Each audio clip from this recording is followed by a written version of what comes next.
So I'm head of economic development, as you can see. I'm not head of purchasing and procurement. I'm not an expert in that field. But it should become clear why economic development is, why I came from economic development to talk to you today as we go along. It's certainly key to our economic development and key to making sure that our people, the people of Croydon, benefit from economic development going on in the borough. So I'm going to talk about Croydon's focus, about the journey, the social value journey, which we've been on it a while, but it's still only just begun, to say the least. And then what we're heading off to next. So we are a borough of London, and we're in the south of London. And that is the centre of Croydon, or at least it was a little while ago, because we've in fact developed a lot more since then, if you can call it development. We've built numerous tower blocks, a nice big purple one for those who have passed through. In fact, we're building even more tower blocks. And there's an interesting issue around that Section 106 social value you gain from tower blocks that have been largely produced off-site, probably not even in the country, and now they're going to be assembled in a borough. That map also shows the growth zone. So we have an area where we have a huge amount of growth going on, including we're expecting a new shopping centre. So that's going to be a Westfield centre. But you can also see off to probably the south, and therefore the green Croydon. And if you were looking the other way, then you would see very much densely populated London borough. So much more deprivation over there. So Croydon's undergoing a huge investment in the shopping centre, in the buildings, in all sorts of ways. And the key for my department in economic development is to make sure that the people of Croydon benefit from that, because I think the benefits can be easily lost to the local population. And it was an interesting discussion we had this morning about how do you not become too localised in your thinking when you're thinking about social value. Because if we're going to truly get enough construction workers onto our new massive construction sites, are they all going to come from Croydon? Or even our targets, 50%, 20%? Really, how many construction workers do we have? And how many of them can work here and don't already have jobs on all the other construction sites in Croydon? So we have issues there, but we have a big population. We have the biggest population in London. We have a big youth population too. In fact, a quarter of our population is 19 or below. So this very much focuses the mind, and we'll explain why we have a lot of our social value objectives around benefiting youth, benefiting our young people, preparing them for that world we saw earlier, in which all jobs are taken by AI and life is becoming more miserable. Preparing them, making sure that life is going to be good for them and that they benefit from our contracts and our broader growth. So we have a Choose Your Future programme running through, and everything links into that. We recently recruited a young mayor whose focus, as all the nominees, all their focuses were on jobs, future job prospects, how do we get jobs, and then also there was personal security, which we would naturally expect, and mental health. So mental health is also an issue that we're focusing on. So our social value journey. So a key element of what we have done is the social value commissioning strategy and the toolkit. And that toolkit is to support managers, people writing those contracts, deciding what's important, deciding what to put in, and to support the business community so that they can bid for those. We do have some emphasis on trying to use local employers. Absolutely. It can't be everything, but we do try and we do work on different ways of making that more possible. We have spent some years testing and checking things out and trying things and learning from each contract, big contracts as they come through, and I'll go through some learning points. And then we fully launched Value Croydon with a Brill website, which then local businesses can look on to find out what's available, what contracts are available, and then also seek help with that.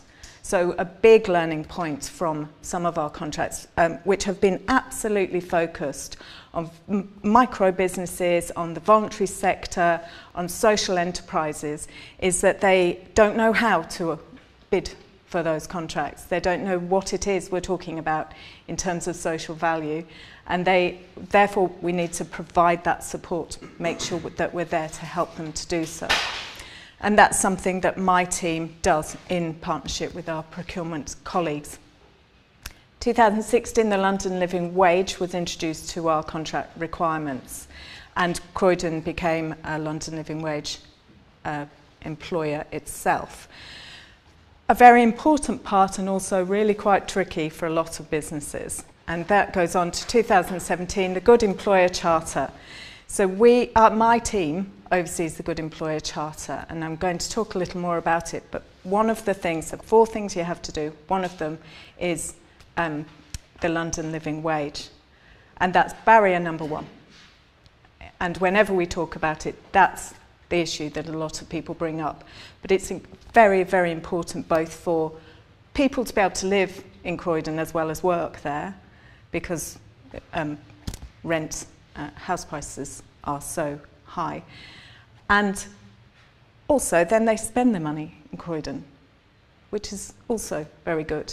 And we know that people are more likely to stay where they get the job with the London Living Wage, because we already see it in Croydon. So our cleaning contract has a London Living Wage involved, and that meant that our cleaners stopped being paid £6.50 an hour and at the time moved to £9.25 an hour.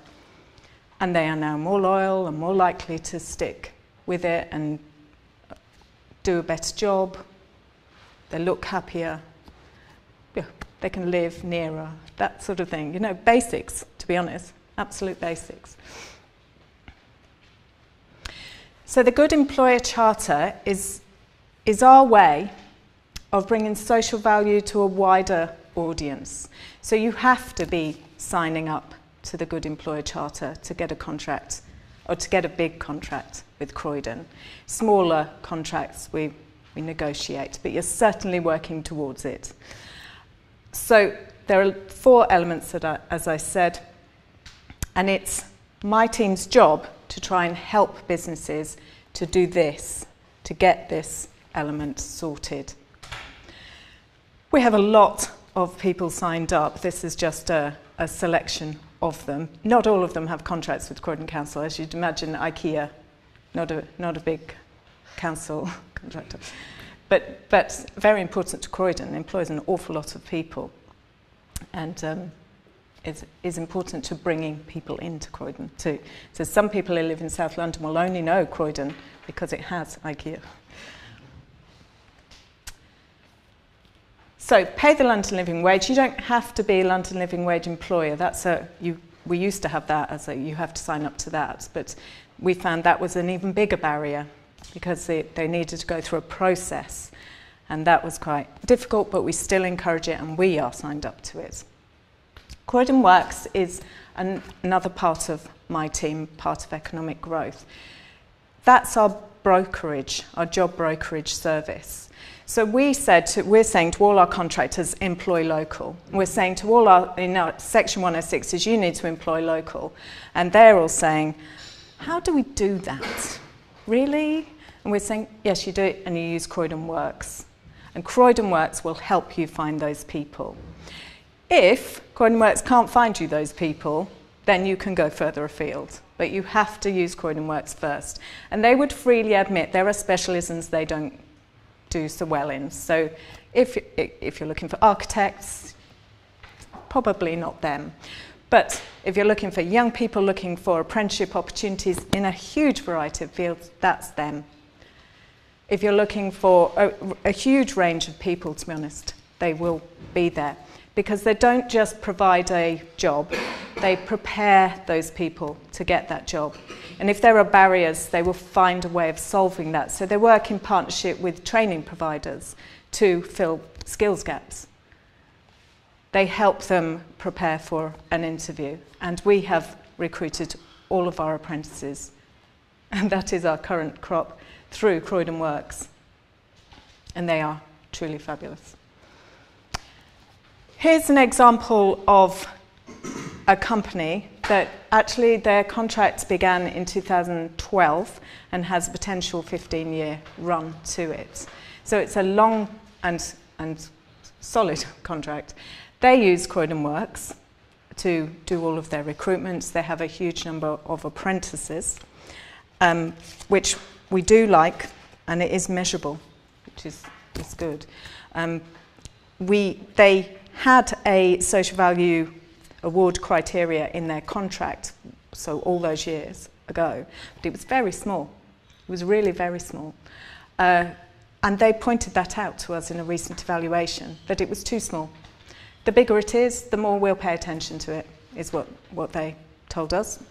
So therefore, we made it bigger in all the contracts from then onwards. They employ Croydon residents and largely do so. They provide work experience placements. They are involved. They have an Access Fund which they use to support various initiatives in the borough. They support schools directly with different activities. So they have, I think, generally done a good job. Could they do more? Could we put more pressure on for them to do more? Possibly, yes. Also, another element of that contract when evaluated is how flexible are you on certain things? You know, probably too flexible on some things, but when it comes to one apprentice per million, really? Is that always relevant? Is that always what you want to aim at? Or do you want to aim our resource at something else? And, you know, can you have those standardised requirements? Really? So the commissioning and procurement team recognise that, and will put different requirements in different contracts and have negotiation around that.